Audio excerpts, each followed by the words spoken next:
Hello guys, welcome back to my channel Shreyamoni ব্লগে সবাইকে স্বাগতম। তো আজকে আমি মৃগেল মাছ কষা রান্না করব। তো সবার প্রথমে মাছটা এদিকে আমি কেটে ধুয়ে রেখেছি।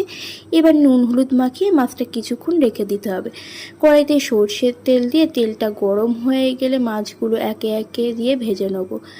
তা মাছগুলো এদিকে ভাজা হতে থাক, এদিকে পেঁয়াজ রসুনটা আমি মিক্সিতে বেটে নিই। এদিকে বাটতে বাটতে দেখি মাছগুলো এক পিঠ ভাজা হয়ে গিয়েছে। এবার আর এক পিঠ উল্টে পাল্টে দেবো। মাছগুলো লাল লাল করে ভাজতে হবে। এদিকে মাছগুলো আমার লাল লাল করে ভাজা হয়ে গিয়েছে। এবার আমি একটা একটা করে তুলে নেবো। ওই তেলেই পেঁয়াজ আর রসুন বাটাটা দিয়ে দেবো। খেতে কিন্তু অসাধারণ হয়েছিল, তোমরাও কিন্তু বাড়িতে একবার ট্রাই করে দেখো। এদিকে পেঁয়াজ রসুনটা দেওয়া হয়ে গিয়েছে, আর ভালো করে ভেজে নেবো।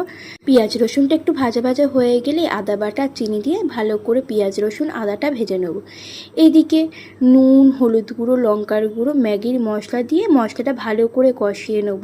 এদিকে মশলাটা দিয়ে দেখো তেল ছেড়ে গিয়েছে। এবার এক এক করে মাছগুলো দিয়ে কিছুক্ষণ ভালো করে কষিয়ে নেব। তো এদিকে দেখো মাছ আর মশলাটা ভালো করে কষানো হয়ে গিয়েছে, তেলও ছেড়ে দিয়েছে। এবার সামান্য জল দিয়ে কিছুক্ষণ ফুটে গেলেই আমাদের মৃগেল মাছ কষা রান্না রেডি। তো আজকের জন্য টাটা, দেখা হচ্ছে আবার একটা অন্য কোনো ব্লগে। ভিডিওটা ভালো লাগলে লাইক কমেন্ট শেয়ার আর সাবস্ক্রাইব করে দেবেন। তো আজকের জন্য টাটা।